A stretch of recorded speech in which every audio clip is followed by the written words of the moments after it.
3 years ago, my family quietly stopped inviting me to Thanksgiving. No fight, no announcement, just an empty chair that used to be mine. This year, the woman my family had been bragging about for months called me herself, 3 days before the holiday, and said something I never expected to hear. I'm 34 years old, the middle child in a family of 3 siblings. 3 years ago, after a business disagreement with my older brother Malik that ended badly, my parents quietly began excluding me from family gatherings.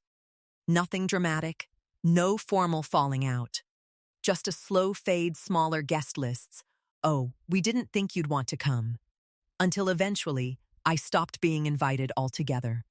Malik got engaged last spring to a woman named Erin, and from what I heard through occasional, distant updates, my family adored her instantly. My mother mentioned her constantly to relatives, calling her exactly the kind of woman this family needed. Smart, warm, accomplished. I'd never met her. I wasn't invited to the engagement dinner, the family barbecue, or any of the gatherings where she'd been slowly folded into the family I'd been quietly folded out of. I made peace, or told myself I had, with not being part of these milestones anymore.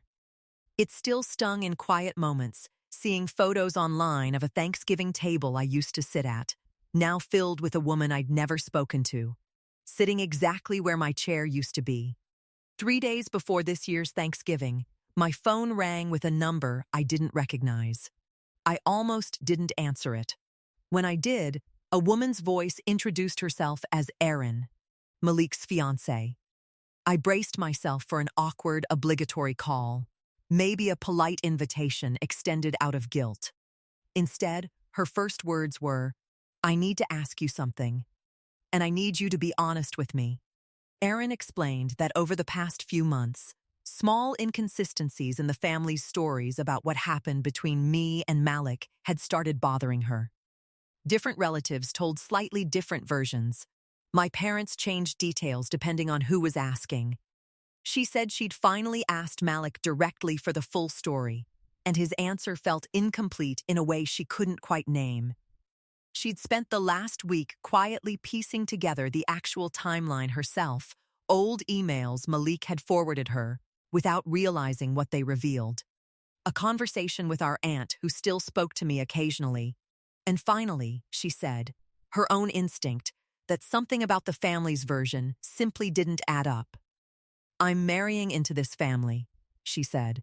"I don't want to build a life with people who erase someone this easily, especially if the story they told me isn't the whole truth."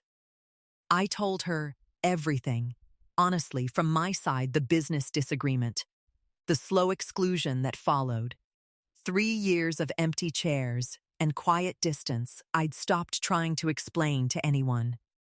Erin was quiet for a long moment after I finished. Then she said something I hadn't expected. "I'm not going to a Thanksgiving table you're not sitting at. If they want me there, you need to be there too."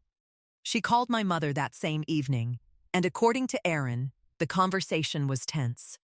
My mother tried the same vague explanations she'd used with me for years. Erin didn't accept them. She told my mother plainly that she wasn't comfortable joining a family celebration that had quietly erased one of its own members over a disagreement nobody could even fully explain to her. My mother called me the next day, stiff and uncomfortable, extending an invitation that clearly wasn't entirely her idea. I went to Thanksgiving this year, for the first time in 3 years, largely because a woman who'd never even met me refused to accept a story that didn't sit right with her. It wasn't a perfect reunion. My brother and I still have real distance to work through, and my parents' discomfort around me hasn't fully disappeared. But I sat at that table again, next to Erin, who squeezed my hand under the table at one point without saying anything. And it was the first Thanksgiving in 3 years that didn't feel like grief.